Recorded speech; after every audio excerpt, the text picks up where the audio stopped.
எல்லாத்தையும் டீக்ளட்டர் பண்ண தேவையில்ல. இந்த தாட்டு தான் நம்மள ஸ்டாப் பண்ணுது.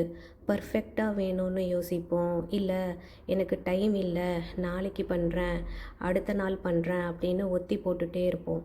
ஒரு நாளைக்கு ஒரு 15 நிமிஷம் டைமர் செட் பண்ணிட்டு, ஏதாவது ஒரு கப்போர்டு, ஒரு ஷெல்ஃபு, இல்ல ஒரு ட்ரா அத நம்ம டீக்ளட்டர் பண்ண ஸ்டார்ட் பண்ணா 3லிருந்து 6 மாசத்துக்குள்ள நம்ம வீட்ல பெரிய டிஃப்ரென்ஸ் நம்ம பார்ப்போம். இந்த ட்ரா என் பாப்பாங்களோட அக்சஸரீஸ் வச்சிருக்கிறது. இதில இருக்கிற பாதி பொருள் பார்த்தீங்கன்னா, நான் வாங்கினதே கிடையாது. மைசூர்லேருந்து ஒரு 2 சொந்தக்காரவங்க எங்க வீட்டுக்கு வந்திருந்தாங்க. அவங்க வாங்கிட்டு வந்ததில தான் இதில பாதி இருக்கு.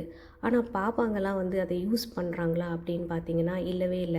உங்க வீட்ல பொம்பள பொண்ணுங்க இருந்தா உங்களுக்கு இது நல்லாவே ரிலேட் ஆகும். பாட்டி, அத்தை இந்த மாரி இருக்கவங்க ஏதாவது ஒரு சின்ன சின்ன பொருளா வாங்கி குடுத்துட்டே இருப்பாங்க. பேண்டு, கிளிப்பு அந்த மாரி.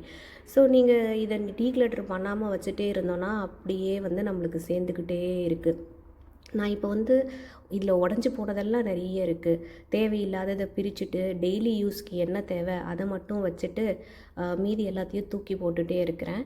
இந்த ஒரு ட்ரா என்ன பண்ணும் அப்படின்னு நம்ம யோசிப்போம். ஆனா இந்த ஒரு ட்ராவோட ட்ரான்ஸ்ஃபர்மேஷன் நம்மளுக்கு ஒரு பீஸ்ஃபுல்ல குடுக்கும். உங்க வீட்ல நீங்க எந்த ட்ரா பண்ண போறீங்க?